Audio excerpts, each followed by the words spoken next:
தாவேக தலைவர் விஜய் எந்தெந்த மாவட்டங்களில் எந்த தினத்தில் சுற்றுப்பயணம் மேற்கொள்ள இருக்கிறார் என்பது தொடர்பான விவரம் வெளியிடப்பட்டிருக்கிறது. சனிக்கிழமை மற்றும் ஞாயிற்றுக்கிழமைகளில் மட்டும் சுற்றுப்பயணத்தை விஜய் மேற்கொள்கிறார். தாவேக தலைவர் விஜய் வருகிற 13ஆம் தேதி திருச்சியிலிருந்து தன்னுடைய சுற்றுப்பயணத்தை மேற்கொள்ள இருக்கிறார். இதனையடுத்து எந்தெந்த நாட்களில் எந்தெந்த பகுதிகள் என்ற விவரம் வெளியிடப்பட்டிருக்கிறது. குறிப்பாக வாரத்தில் விடுமுறை நாட்களான சனிக்கிழமை மற்றும் ஞாயிறு கிழமைகளில் முக்கியமாக அவர் தன்னுடைய பயணத்தை மேற்கொள்வதான விவரங்கள் வெளியாகி இருக்கிறது. அது தொடர்பான அண்மை செய்தியை பார்த்து கொண்டிருக்கிறோம்.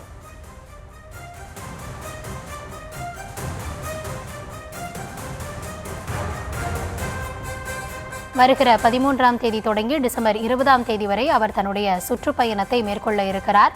இந்த நிலையில் எந்தெந்த பகுதிகளில் எந்தெந்த நாட்களில் அவர் சுற்றுப்பயணத்தை மேற்கொள்கிறார் என்ற விவரங்கள் வெளியாகி இருக்கிறது. கூடுதல் விவரங்களோடு நம்முடைய செய்தியாளர் ஜெரி தொடர்ந்து பல்வேறு கட்சிகளும் தங்களுடைய அரசியல் அந்த பிரச்சார பயணத்தை மேற்கொண்டுட்டு வராங்க. தற்பொழுது தாவேக தலைவரும் மேற்கொள்ள இருக்கிறார்.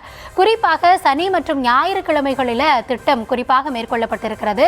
இதற்கு ஏதாவது குறிப்பிட்ட காரணம் இருக்கிறதா? கூடுதல் விவரங்களையும் வழங்கலாம் ஜெரி.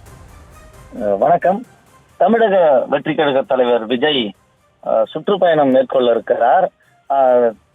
தமிழகத்துல அரசியல் களத்தை பொறுத்த வரைக்கும் இதுக்கு முன்னதாகவே எடப்பாடி பழனிசாமி அவர்கள், பிரேமலதா விஜயகாந்த் உள்ளிட்டோர் பயணத்தை மேற்கொண்டு வருகிறார்கள். இப்ப தற்பொழுது துணை முதல் உதயநிதி ஸ்டாலினும் பிரச்சாரத்தை மேற்கொள்ள இருக்கிறார். இந்த வகையில 13ஆம் தேதி தமிழக வெற்றி கழகம் சுற்றுப்பயணம் மேற்கொள்ள இருப்பதாக போலீசாரிடம் முன்னதாகவே அனுமதி கேட்டிருந்தனர். அந்த அனுமதி வழங்கப்படாத காரணத்தினால டிஜிபி அலுவலகத்தில் சென்று ஒட்டுமொத்தமாக எந்தெந்த தேதிகளில் விஜய் சுற்றுப்பயணம் மேற்கொள்ள இருக்கிறார் என்று அந்த விவரங்களை அளித்து அனுமதி கேட்டு இருக்கின்றனர். அதாவது இந்த மாதம் 13ஆம் தேதியிலிருந்து டிசம்பர் 20ஆம் தேதி வரை இந்த பட்டியலை அளித்திருக்கிறார்கள். பெரும்பாலும் சனிக்கிழமை மற்றும் ஞாயிற்றுக்கிழமையிலே இந்த சுற்றுப்பயணம் இருக்கிறது. அதாவது சனிக்கிழமை வார விடுமுறை என்பதால அதிகப்படியான கூட்டங்கள் கூடுவதற்கு வாய்ப்புகள் இருப்பது என்றும், அதே போல தமிழக வெற்றி கழகத்தை பொறுத்த வரைக்கும் வாக்காளர்களாகட்டும், இந்த தொண்டர்களாக ரசிகர்களாகட்டும் பெரும்பாலும் இளைஞர்களாகவே இருக்கின்றனர். எனவே இளைஞர்களை அதிகம் கவரும் வகையில இந்த வார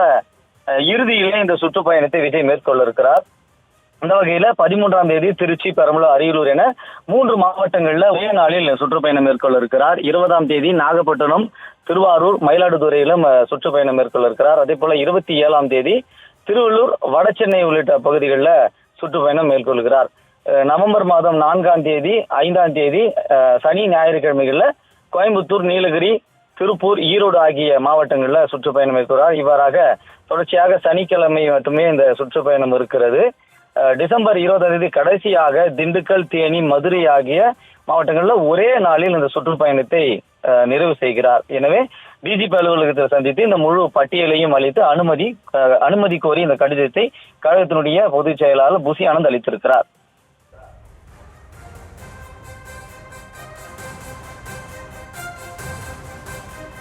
விவரங்களுக்கு நன்றி ஜெரி.